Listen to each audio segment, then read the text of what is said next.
Hey there folks, it is Rob from Movie Review Time, and I am back with a brand new list video. Just want to say really quick before I start, I got the headphones and mic worked out. Went deep into the settings, got rid of that static sound that was happening in my past, 4 videos. So I got that worked out, got all the kinks out. Now we are ready to make some new videos finally. So yeah, that's all I basically had to do was go into the settings. I should have checked that before I made the videos, but whatever. So today's going to be a brand new top 10 video, and it's also the start of a series where I'm going to do my top 10 favorite movies of a certain year, starting with 1980. That's what today's video is going to be. My top 10 favorite movies from the year 1980. And then the next video will be my top 10 favorite movies from the year 1981. Then the next video will be 1982, 83, 84, and so on. All the way up to this year, 2026.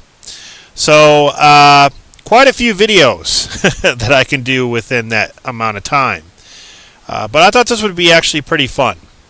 So I'm not going to have any honorable mentions or anything. I'm just going to do 10 all the way to 1, 1 being my favorite of that year. And it's also mixed genres. It's not just going to be horror. It's going to be comedy, drama, action, whatever it is. It's all going to be combined into one top 10 video. So, I hope you guys enjoy this. I have my notebook here that I have everything written down so I don't actually forget it, because I know I will. So, let's get started here. So we're going to go from 10 to 1 of movies that came out in the year 1980. And the reason I started with 1980 is because I'm an 80s kid. I grew up in the 80s, and I thought that would be a perfect place to start. So, 1980. Number 10 is a movie that no one really talks about that much, and it is Terror Train. Jamie Lee Curtis. Now, when it comes to Jamie Lee Curtis, I mean, people talk about Prom Night more, obviously Halloween, which was 78, but The Fog. Terror Train barely gets mentioned, and it's kind of a shame because I really like this movie. I think it's a lot of fun, but yeah, if you guys haven't seen Terror Train, I don't want to give anything away, but if you haven't seen it, I would say this is an underrated Jamie Lee Curtis horror flick. So, yeah, that comes in at number 10 for me. All right, number 9 is Alligator. I have it here on 4K. This is the Scream Factory Blu-ray Combo Pack Collector's Edition. This is a fun alligator movie. I do like creature features, whether it's like a killer bear, killer lion, crocodile. Lake Placid's fun, but this one is definitely a good one. I even like Alligator too, so that comes in at number 9 is Alligator. And if you haven't seen any of these movies, guys, definitely check them out for yourselves. All right, coming in at number 8 is a Roger Corman cult classic, Humanoids from the Deep. Kind of like sci-fi horror, but this is the complete uncut version where these humanoid creatures come from the water and they start to mate with the women. There's like a carnival setting that's pretty cool, and it's just, I don't know, the creatures look unique in a way. They almost look like a modern day version of the Gill Man or a creature from the Black Lagoon, so to say. But yeah, this is a lot of fun. I got this at what was that store called? Borders or something like that. It's like a bookstore. Alright, so that was number 8. Coming at number 7 is another Jamie Lee Curtis flick, and that is The Fog. I have it here on a double feature Blu-ray from Scream Factory with The Howling. But of course, we're talking about The Fog. The Fog is awesome.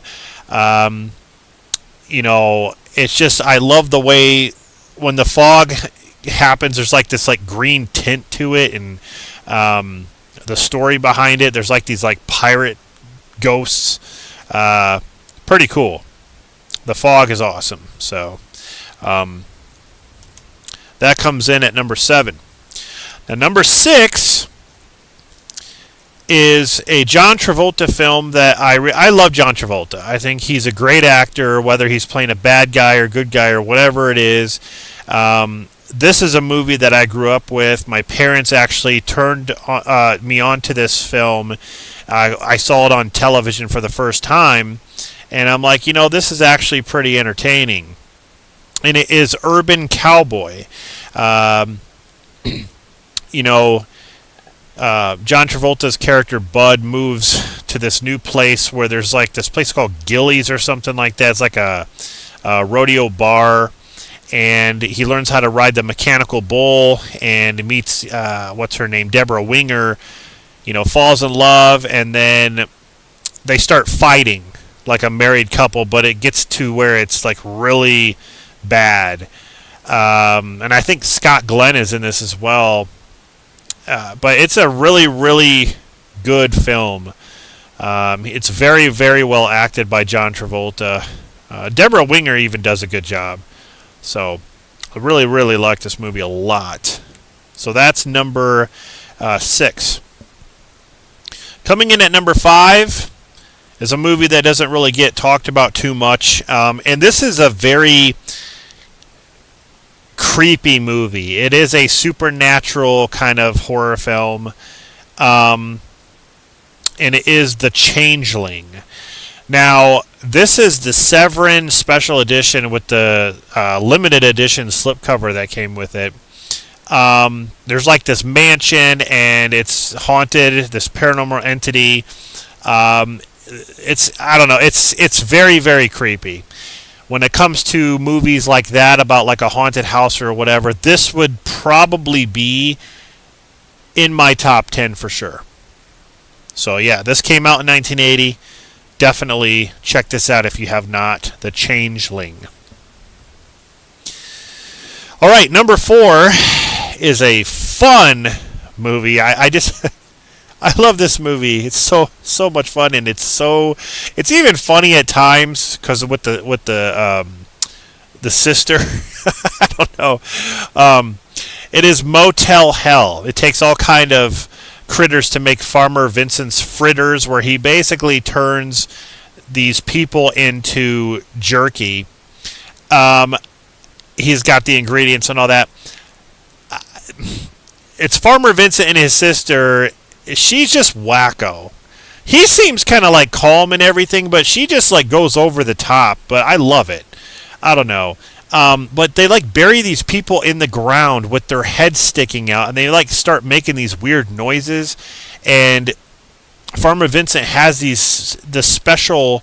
It's like the special meat, smoked meats. But yeah, it's just a lot of fun. Look at that! Look at the size of that chainsaw, and he's got that pig mask. Yeah, very, very fun movie. Demented brother and sister. All right, number 3 is a movie that I just recently watched again because I was going to be reviewing all the movies because me and Kenny, Mr. Car Productions, were going to do a collaboration reviewing all the Friday the 13th movies, so I watched this again, and it still holds up. It's so good, guys, and it is, of course, Friday the 13th. This comes in at number 3 for me. The original Friday the 13th is so well done. I love how you don't get to see the killer until like pretty much the end of the movie. It is, the killer's revealed. And throughout the whole film, you're just wondering who's doing it. Like, who's killing people? You don't get to see a person doing it. I mean, hell, in the first scene, it just shows someone coming up the stairs. These two are fooling around up in like the upstairs cabin. And, we were just messing around. We weren't doing anything, and then they get killed. It's always like in the first person, which is awesome. This movie still holds up, and Mrs. Voorhees, she terrifies me. God, she's just so creepy. Yeah, but yeah, props to Betsy Palmer, man. She's just amazing. Great movie, guys. Friday the 13th. Okay, coming in at number 2. This would probably be number 1 on everyone's list, but it is probably number 1 on the list when it comes to Star Wars. And of course, we're talking about The Empire Strikes Back. Yes, the second movie in the original trilogy. And I love this movie like everyone else does. Just everything about it. What more can I say about Empire Strikes Back? It's just, oh man, it's just awesome. I have so many versions of, whatever Star Wars movie. It's crazy. But I always like to watch the original trilogy because it means a lot to me, and it's also something that I grew up with. So, yeah, number 2 is Empire Strikes Back. And that leaves my number 1. And those of you who know me could probably figure it out, but it's my favorite horror film of all time. That should give you enough hint right there. And it is, of course, Stanley Kubrick's The Shining. Here's Johnny. Stanley Kubrick was a master filmmaker. He had his own set vision, and he was very good with the camera, different camera lenses. If you watch the documentary, you can see that up close and personal. But Jack Nicholson and Shelley Duvall, just man, I love this. This movie just has everything. I watched this at a very young age, and when it comes to slow burn films, when you're a lot younger, you kind of, you don't really have the patience for slow burn. You just want action, action, action. I felt the same way with like Rocky. Rocky 1 was just kind of boring to me when I was younger. I was more into like Rocky 3 and Rocky 4. But this movie didn't do that. For some reason, this movie kept me on the edge of my seat, kept me wanting to know what was around the corner, what was happening, the mental state of Jack and like what he was going through, what the hotel was all about with all the creepiness, with the little boy going in room 237. All that stuff was it was just so fascinating. The story of Delbert Grady, how he killed the twin girls with the axe. And then Danny, the little boy, sees the twin girls at the end of the hall. Just I'm getting shivers. Look at that. Look at the goosebumps. I'm getting goosebumps just talking about it. This movie is creepy. It is disturbing. It is great. Oh, I love this film, guys. I can talk about this for like a half hour, maybe an hour. It's so good. So that is my number 1 pick, and this is the old Stanley Kubrick Collection DVD Snapcase edition with Shelley Duvall. Rest in peace, Shelley Duvall. You were amazing. So that's my number 1. Let's do a quick recap, and we can end the video. All right, so top 10 favorite films of the year 1980. Number 10 is Terror Train, Jamie Lee Curtis. Number 9 is Alligator. Number 8 is Humanoids from the Deep, Roger Corman. Number 7 is The Fog, Jamie Lee Curtis. Number 6 is Urban Cowboy with John Travolta. Number 5 is The Changeling. Number 4 is Motel Hell with freaking psychotic brother and sister. Number 3 is Friday the 13th, baby. Number 2, Empire Strikes Back. Do or do not. There is no try, bitch. And number 1 is Stanley Kubrick's The Shining. So I hope you guys enjoyed this video. I'm really curious to know what your guys' top 10 favorite movies from the year 1980. Let me know in the comments, or you can make a video response if you would like. But just know that I'm going to be continuing this series. The next video will be my top 10 favorite movies of the year 1981. And there are a lot of great movies that came out that year. That was actually a hard list to do. But I'm going to keep going until I get to 2026. So, yeah. Just my personal list, guys. I'm neither right or wrong. You don't have to agree, but I just wanted to show you guys my favorites. So, like I said, if you want to make a video response, or if you want to list down in the comments what your favorites are, please do so. So, thanks for watching. This is Rob signing off. I'll see you guys in the next video.